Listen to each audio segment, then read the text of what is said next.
had web shooters, which helped to propel him across the city and enabled him to snare victims. Peter had always loved science, inventing and tinkering practically from the time he started crawling, in the traditional sense. And while it helped him chase shadows up a narrow and twisting stairway, life was more than the endless glamour of catching snake thieves. In his day job, he worked in a laboratory, which allowed him to focus his mental skills on challenging and important research that, in its own way, made a difference. Though exciting, it was way more than a 40-hour-a-week job. So Peter had to find the time to be Spider-Man. More than a desire, it was a responsibility. And he dedicated every minute he could to helping his city any way he could. He stopped bank robbers and carjackers and muggers, rescued people trapped in collapsing buildings, and rushed victims to the hospital. He also seemed to be spending more of his time facing guys who wore suits and possessed their own unique abilities. Criminals like the Rhino, the Scorpion, the Lizard, Shocker, Electro. The list went on and on. It seemed as if there were more of these supervillains every day. They, like Peter, had been granted powers by chance, fate, or design. But unlike Peter, they didn't choose to use those powers to help others. Someone had to keep them in check. That sometimes meant spectacular confrontations. Broken glass, brick, and concrete turned to powder, fire, electricity, explosions, and mayhem. Somehow he didn't think tackling the snake thief was going to be quite that dramatic. This was going to make for a funny story when he told MJ, the only person he'd trusted with his secret. No, this was shaping up to be a relatively uneventful night.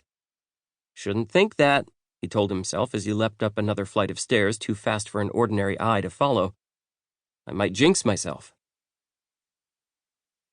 Spider-Man launched himself onto the fourth and topmost floor in time to see the thief dashing into a room at the end of the corridor. The guy was fast. Not superpowers fast, but definitely Trackstar fast. The ambient light was still bright up here, and he caught his first glimpse of the thief. Probably not even 20. He had short hair dyed the color of a tennis ball, and big brown eyes, and the barest hint of a mustache. His face was round and babyish, though, and he might as well have been wearing a t-shirt that said, "I have no idea what I'm doing."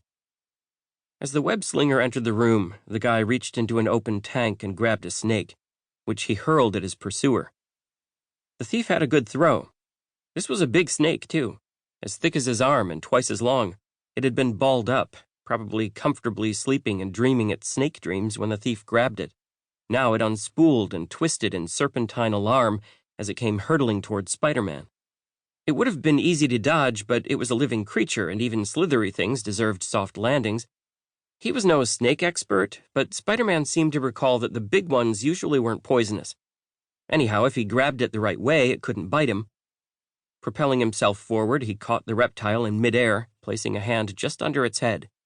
He landed, dropped the creature, and lurched backward while shaking off whatever the snake might have left on his glove. He knew the answer was nothing, but it was a snake, and it was icky. With the snake safe, Spider-Man turned in time to see the thief leap out the open window, as if he could fly. Seriously?